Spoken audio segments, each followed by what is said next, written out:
Fala aí galera, beleza? Professor Rodrigo Alberoni aqui presente para mais uma aula de História irada para vocês. Hoje vamos falar, meu querido oitavo ano, sobre a independência do Brasil. É a nossa aula 1, parte 1, sobre esse processo de independência do Brasil. Como estudamos nas aulas anteriores, a família real portuguesa, após a Convenção Secreta, aquele acordo com a Inglaterra, fugiu para o Brasil em 1808. Fugiu do que, tio Alberoni? Eu esqueci. Não, você não esqueceu não. Fugiu das invasões napoleônicas. Napoleão chega a invadir Portugal, só que a família real fez o quê? Fugiu para o Brasil. E aí uma coligação militar entre portugueses e ingleses vão conseguir expulsar os franceses de Portugal, enquanto a família real portuguesa está no Brasil.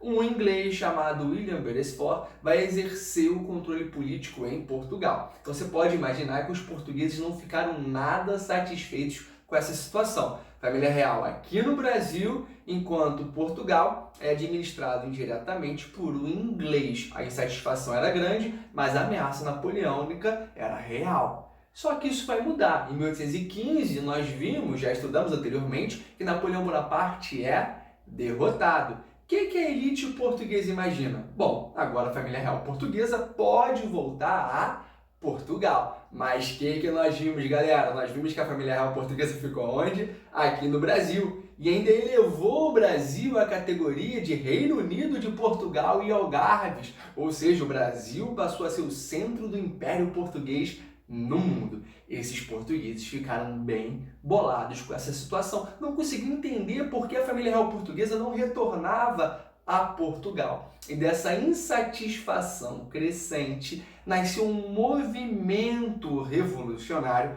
pautado em algumas ideias iluministas, principalmente ideias de liberdade política, a chamada Revolução Liberal do Porto de 1820, galera. Ou simplesmente Revolução do Porto, porque nasceu na região da cidade do Porto e se espalhou por todo Portugal. Qual era a ideia deles? Eles exigiam o retorno imediato da família real portuguesa. Para onde?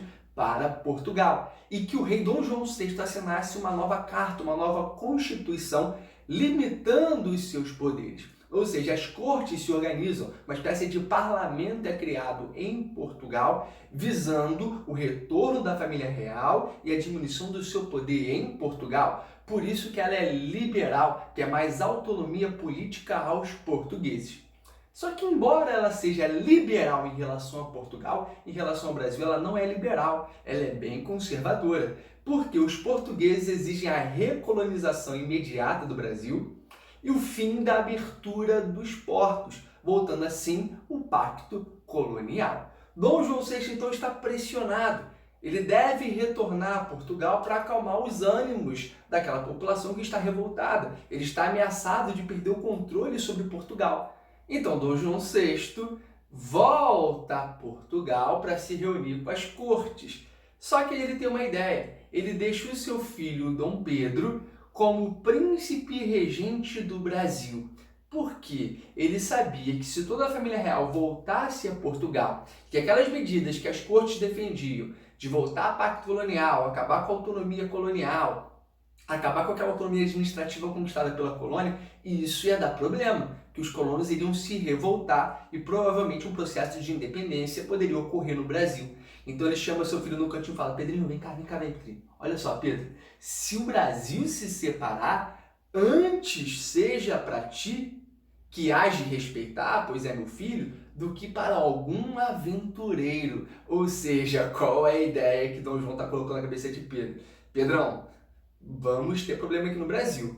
Se Portugal tentar recolonizar o Brasil e a situação ficar insustentável, faça você mesmo a independência. Melhor um Brasil independente com alguém ligado da família real portuguesa do que com um aventureiro qualquer. Então Dom João VI já plantou ali uma ideia de uma possível independência do Brasil. Quer saber como é que foi esse processo de independência? Tá curioso? Quer saber o que o Dom Pedro vai fazer? O que as cortes portuguesas vão fazer lá em Portugal? Quer saber? O processo é irado. Mas aí é assunto para a nossa próxima videoaula. Bacana? Beijão, até a próxima, galera. Tchau, tchau.